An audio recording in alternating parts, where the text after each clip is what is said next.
আমিনা রাদিয়াল্লাহু আনহা তিনি বলেন, আমার গর্ভে যখন মুহাম্মদ সাল্লাল্লাহু আলাইহি ওয়াসাল্লাম নবী যখন ছিল, তখন আমার শরীর থেকে মিশক আম্বরের ঘ্রাণ বের হতো। নবী করিম সাল্লাল্লাহু আলাইহি সাল্লামের দাদা আব্দুল মুত্তালিব তিনি আম্মা জান হযরত আমিনা রাদিয়াল্লাহু আনহাকে দেখেন আর বলেন, কি ব্যাপার, তুমি কি সুগ্রাণ মাখতেছো? এখন তুমি সুগ্রাণ মেখো না, সুগ্রাণ ব্যবহার করো না, তোমার তো স্বামী মারা গিয়েছে, তোমার স্বামী আব্দুল্লাহ তো মারা গেছে, তুমি সুগ্রাণ ব্যবহার করো না, পারফিউম ইউজ করো না, কারণ সুগ্রাণ মাখা তোমার জন্য এখন যাবে না। আমিনা রাদিয়াল্লাহু আনহা বললেন, আমিনা রাদিয়াল্লাহু তাআলা আনহা আব্দুল মুত্তালিবকে বললেন, আমি কোনো সুগ্রাণ ব্যবহার করি না, আমি কোনো সুগন্ধি ব্যবহার করি না, আমার গর্ভের মধ্যে সন্তান এসেছে, আমার গর্ভের মধ্যে সন্তান আসার কারণে তার বরকতে আমার শরীর থেকে মিশক আম্বরের ঘ্রাণ বের হয়। সুবহানাল্লাহ। আমার প্রিয় ভাইরা, আমিনা রাদিয়াল্লাহু তাআলা আনহা তিনি পানি নেওয়ার জন্য বাড়ি থেকে বের হলেন, কূপের সামনে চলে গেলেন। যাওয়ার পরে দেখতেছেন সমস্ত মহিলারা কূপ থেকে পানি তুলতেছে।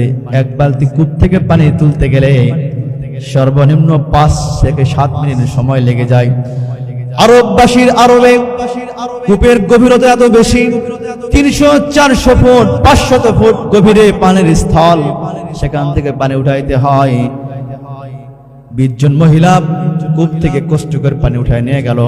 আর আমিনা রাদিয়াল্লাহু তাআলা আনহা যখন কূপের সামনে চলে গেলেন, বালতিটা যখন কূপের মধ্যে নামায় দিলেন, আমিনা রাদিয়াল্লাহু তাআলা আনহা যখন বালতিটা কূপের মধ্যে নামায় দিলেন, সঙ্গে সঙ্গে কূপের পানিগুলো কূপের মুখ বরাবর হয়ে গেল। সুবহানাল্লাহ। সমস্ত মহিলাদের দিকে আশ্চর্য হয়ে গেল, এ কেমন কথা? আমিনার শরীর থেকে মিশক আম্বরের ঘ্রাণ বের হচ্ছে। আমিনা কূপের মধ্যে হাত দেওয়ার সঙ্গে সঙ্গে কূপের পানিগুলো 400 ফুট নিচে যে পানির স্থল আছে, এই পানিটা উপরে এসে কূপের মুখ বরাবর হয়ে গেল। এটা কেমন কথা? এটা কেমন কথা? আমিনা রাদিয়াল্লাহু তাআলা আনহা যখনই পানি নেওয়ার জন্য কূপের কাছে যায়, সমস্ত মহিলাগুলি সাইড দেয়। আমিনা রাদিয়াল্লাহু আনহা কূপ থেকে যখনই পানি উঠাবেন, কূপের মুখ বরাবর পানি হয়ে যায়। আর সমস্ত আরবের সেই জায়গা স্থানের মহিলাগুলো পানি সেখান থেকে উঠে কোনো কষ্ট হয় না।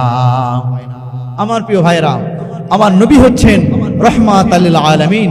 আমার নবী যে পৃথিবীতে আগমন করবেন, এটি প্রতিটা আসমানে গ্রন্থ, তাওরাত বলেন, জাবুর বলেন, ইনজিল বলেন, প্রতিটা 104খানা যে আসমানি কিতাব সহিফা যে অবতীর্ণ হয়েছে, প্রতিটা সহিফার মধ্যে, প্রতিটা আসমানি কিতাবের মধ্যে আমার নবীজি যে পৃথিবীতে আগমন করবেন, শুভ আগমনের কথা এসেছেন। সুবহানাল্লাহ বিহামদিহি।